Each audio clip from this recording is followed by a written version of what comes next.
Welcome to Choice Classic Radio, where we bring to you the greatest old-time radio shows. Like us on Facebook, subscribe to us on YouTube, and thank you for donating at choiceclassicradio.com.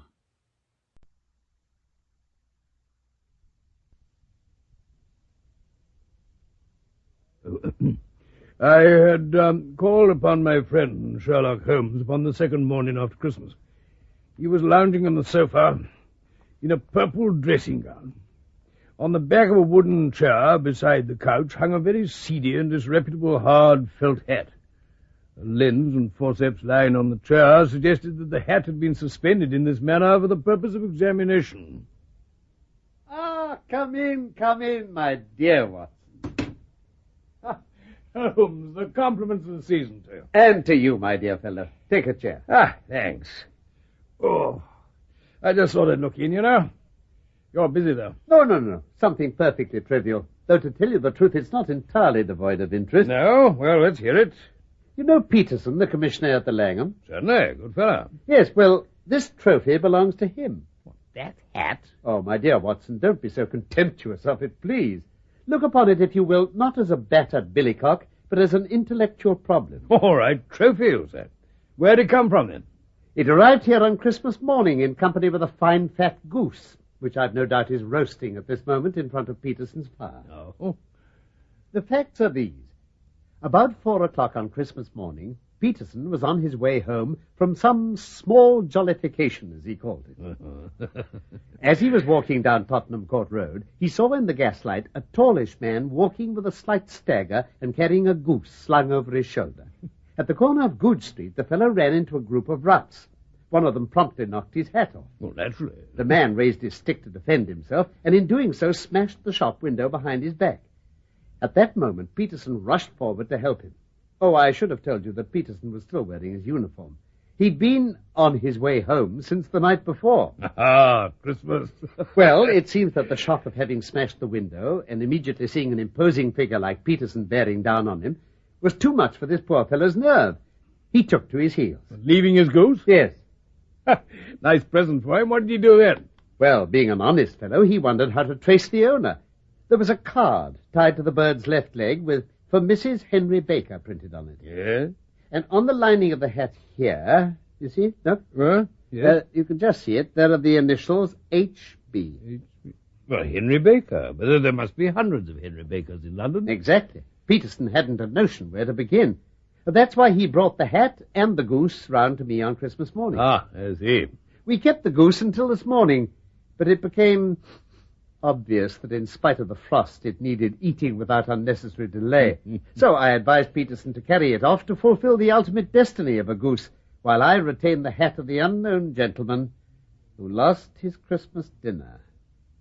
It's quite an eloquent old hat. Oh? Here, take this lens. Yes? You know my methods. Let's see what you can tell me about the man who's worn this hat. Good, Well, there's no maker's name. A sound opening gambit, Watson. There's a red silk lining, pretty discolored, though. A lot of dust in the felt and spots or something.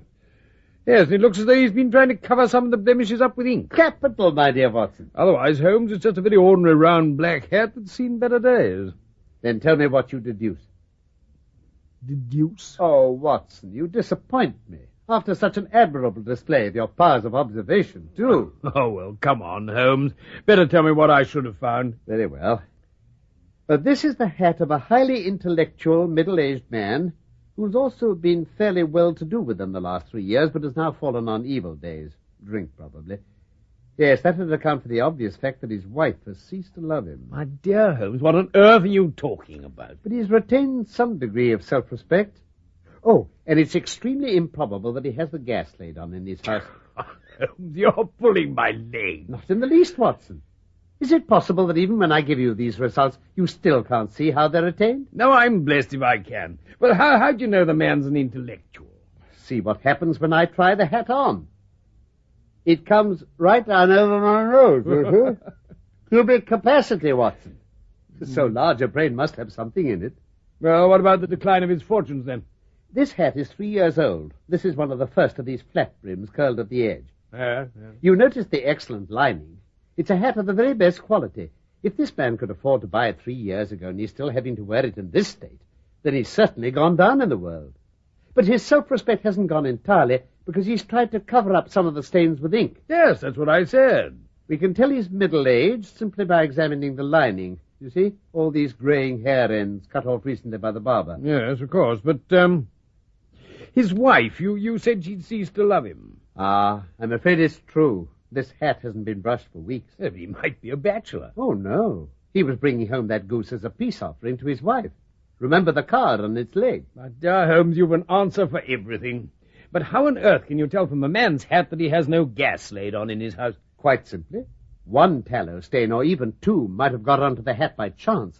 But when I see no less than 5, I begin to picture him walking upstairs at night, probably with his hat in one hand and a guttering candle in the other.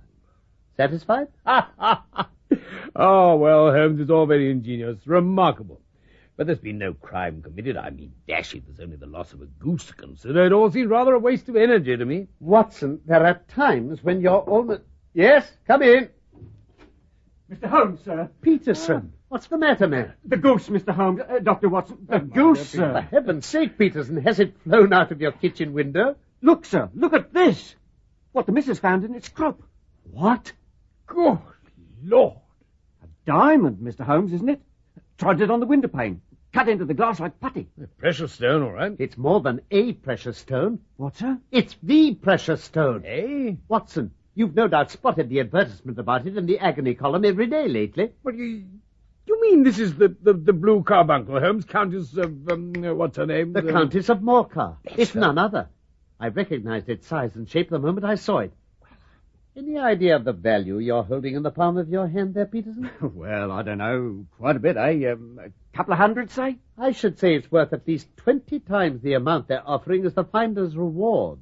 Reward, Mr. Holmes? How much? £1,000. What? This is the stone, that is the reward, and you are the finder. Peterson, you're a rich man. Cool. Well, I'm blessed. But, Holmes, wasn't this stone supposed to have been stolen from the Countess of Morcar's room at the Cosmopolitan Hotel? Precisely. By a goose? Hardly. Oh, by one John Horner, a plumber. He'd been welding a bar on the grate in her room 2 or 3 days before Christmas.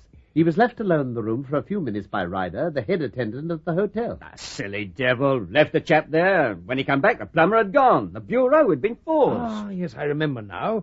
Wasn't there something about this chap Horner having had a previous conviction for robbery? For robbery, yes, sir. Reckon that clinched things against him. Remanded for assizes. Well, the question for us to look into is the sequence of events leading from a rifle jewel case at one end to the crop of a goose in the Tottenham Court Road at the other. This fellow, Henry Baker, who lost the goose, you think he's mixed up in it? Well, here is the stone. The stone came from the goose came from Mr. Henry Baker, the man with the bad hat and all the other characteristics we discovered. So now we must set ourselves very seriously to finding this gentleman. How we do that? Hand me a slip of paper and that pencil, will you? Certainly. Here you are. Thank you. Now then, found at the corner of Good Street a goose and a black felt hat. Mr. Henry Baker can have the same by applying at 6:30 this evening at 221B Baker Street. Here you are, Peterson. Be so good as to run down to the advertising agency and have this put in the evening papers, will you? Sure. You know, the Globe, Star, Pall Mall, St. James's Gazette, Evening News, Standard, Echo, any others that occur to you. Very good, Mr. Holmes. Oh, and Peterson, Sir? take this sovereign. Just buy a goose and bring it back here to me, will you? We must have one to give this gentleman in place of the one your family are preparing to devour. Very good, Mr. Holmes. Let's see that stone, Holmes. See how it glints and sparkles, Watson? It's a bonny thing. Yet it's a nucleus and focus of crime. There have been 2 murders, a vitriol throwing, a suicide, and several robberies, all over this 40-grain weight of crystallized charcoal. Who'd think that so pretty a toy would be a purveyor to the gallows and the prison? Well, I'd better lock it in the strong box now and drop a line to the Countess to let her know we have it. And I better get on with my professional rounds. I can't sit here gossiping all day, you know. No, Watson. Of course you can't. I'll be back this evening, though. I'd like to see if there's any answers to that advertisement. Very glad to see you, my dear fellow. I dine at 7. There's a woodcock, I believe. Oh, lovely. In view of recent occurrences, though, perhaps I'd better ask Mrs. Hudson to examine its crop. I'll do it post-mortem.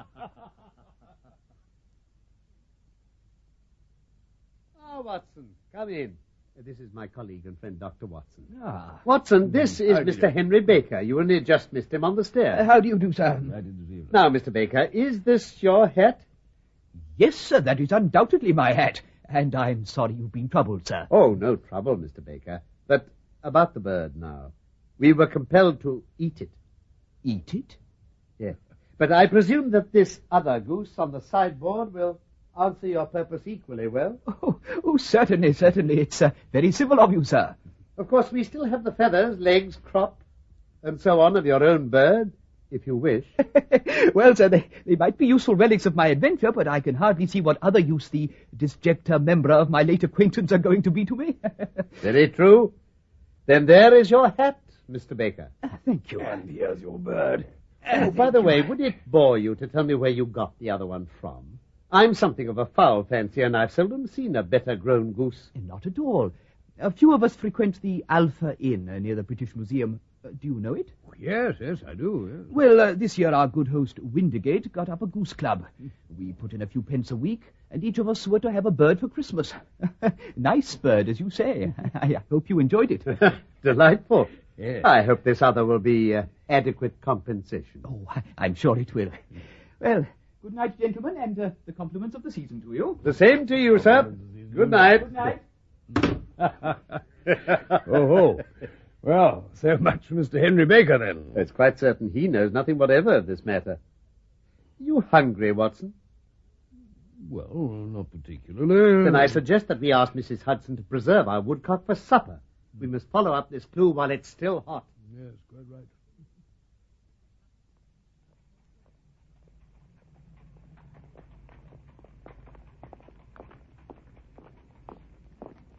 The Alpha. This is it. Come along, then.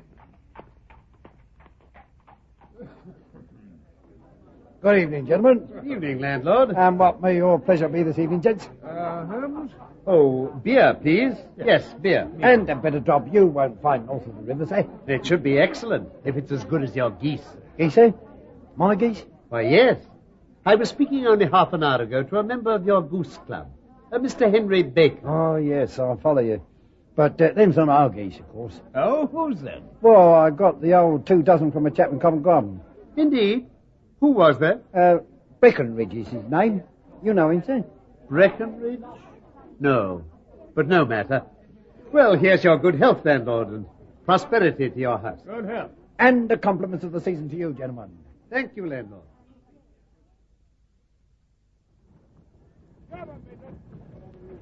There's his stall, Holmes, Breckenridge.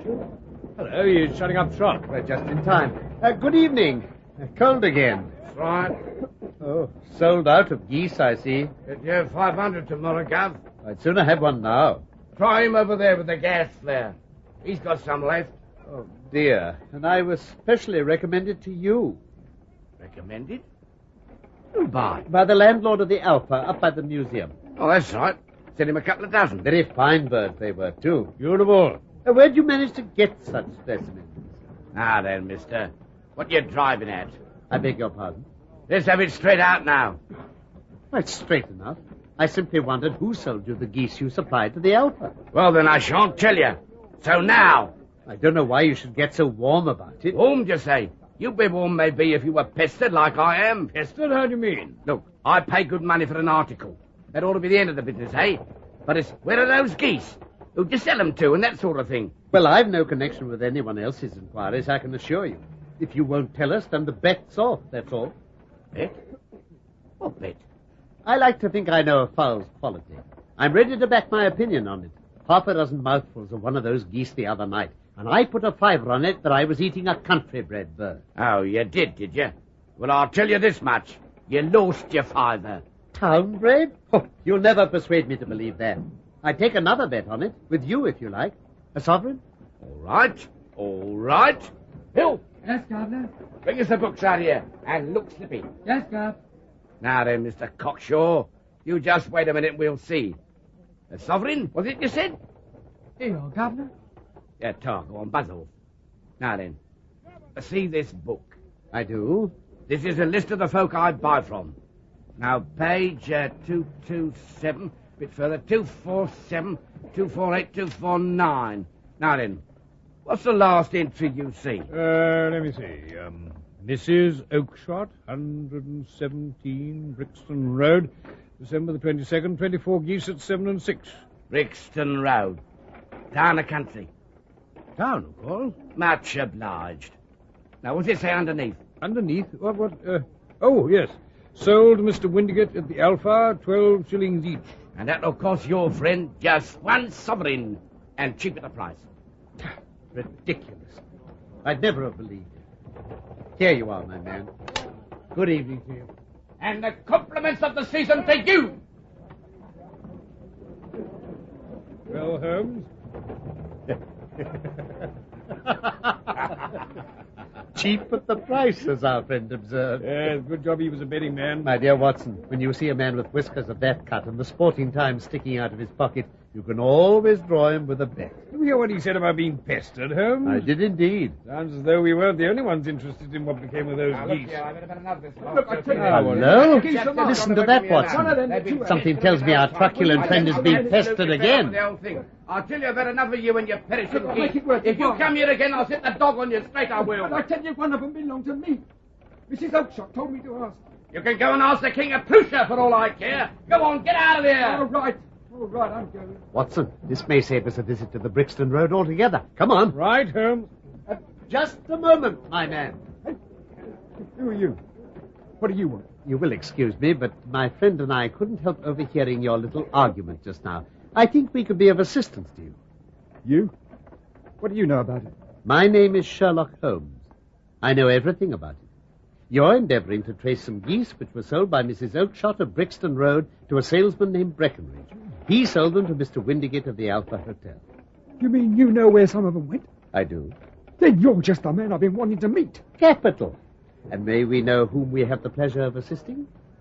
The name's John Robinson. No, the real name. It's always awkward doing business with an alias. Very well, then. The real name's James Ryder. Head attendant at the Cosmopolitan Hotel, if I'm not mistaken. Yeah. Watson, catch that cab, will you? Right. Hey, Gary! I think a cozy room would be better than this windswept marketplace. I'm sure I shall be able to tell you everything you wish to know. Pray take the basket chair, Mr. Ryder. Thank you. That's it. Now, you want to know what became of those geese. Yes. Or rather, I fancy, of that goose. White, with a black bar across the tail, if I remember correctly. Oh, sir. Can you tell me where it went to? It came here. Here? Yes. And a most remarkable bird it proved. I don't wonder that you should take an interest in it. It laid an egg after it was dead. The bonniest, brightest little blue egg that ever was seen. You got it. Here it is. The game's up, Ryder. What? Seems to me, Ryder, you've the makings of a very pretty villain in you. You knew this man Horner, the plumber, had been in trouble before. You invented some small job in her ladyship's room and arranged that Horner should be the man sent for to attend to it. As soon as he'd left, you rifled the jewel case, raised the alarm, and had this unfortunate man arrested. Mr. Holmes, sir, it was just like you say. Sir, I never went wrong before, never. I never will again. I swear it to you, sir. Get back into your chair. I beg you, sir. Don't bring it into court. My mother and father, sir. Would I do anything rather We'll talk than about that later. Meanwhile, let us hear a true account of what occurred after the robbery. Yes, and how did the stone get into that goose? And how did the goose come into the open market? I'll tell you everything. When Horner had been arrested, it seemed best for me to get straight away with the stone before the police took it into their head to search all the hotel staff. I made for my sister's place. She's married to a chap called Oakshott out along the Brixton Road. Oakshott? I see. Go on. Well, all the way there, every man I met seemed to be a policeman or looked like a detective. I was in a cold sweat before I got there. My sister asked me why I was so pale, and I said I'd like a breath of fresh air, so I went out in the backyard to smoke a pipe. And?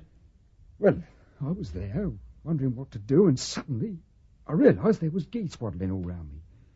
I'd hardly noticed them before, and I got the idea to beat the best detective that ever lived. My sister had told me that I might have the pick of the flock for a Christmas present.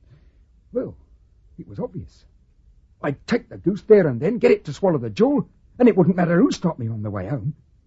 They'd never think of looking inside a goose. Very ingenious indeed, and that was what you did? Yes, sir. I caught a big fine bird, and, after a bit of trouble, I got it to swallow the stone all right. But it flapped and struggled like anything. My sister came out to see what was up.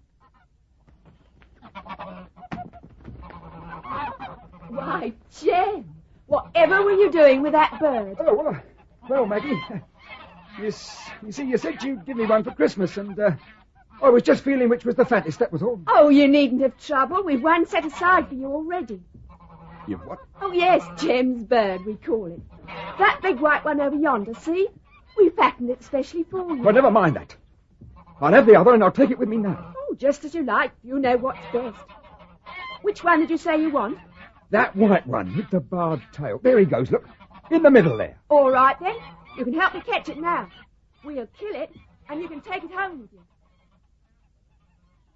I did what she said, Mr. Holmes. As soon as I got it home, I took a knife and opened it up. There wasn't a sign of the stone. So we gather. What did you do then? Do? I was back to my sister's as fast as I could go. Maggie, where are they? Well, hello, Jem. Where's what? Those geese. I came through the yard. Couldn't see a blessed one of them. Oh, them. They've gone to the dealers. Came to collect them just after you'd gone. All of them? Every one. Oh. Jem, what's the matter? Which dealer? Well, his name's Breckenridge of Covent Garden. But why? Maggie, listen. You know that one I took? White, with a barred tail? Yes. Was there another one like that? Oh, yes. You never could tell them apart, like a couple of twins. Then, of course, Mr. Holmes, I saw it all, and ran off as hard as I could to find Breckenridge, but he'd sold the lot, and not one word would he tell me about where they'd gone to. I tried to ask him again tonight. Well, you heard me. I've been honest all my life, gentlemen, and now here I am, branded as a thief, and I've hardly even set eyes on the thing I stole. Ryder, get out. Sir? I said get out. Oh, yes, Mr. Holmes. Heaven bless you, sir. It'll never happen again, as long as I live. Well, Holmes, they are letting him go free. If Horner were in danger, that would be another thing. But Ryder will never be able to appear as a witness against him now. The case is finished. And the Countess will get her blue carbuncle back. She'll never miss the reward she'll have to pay Peterson, and it'll make all the difference to him. So everyone profits in some way. Well, not Ryder. No.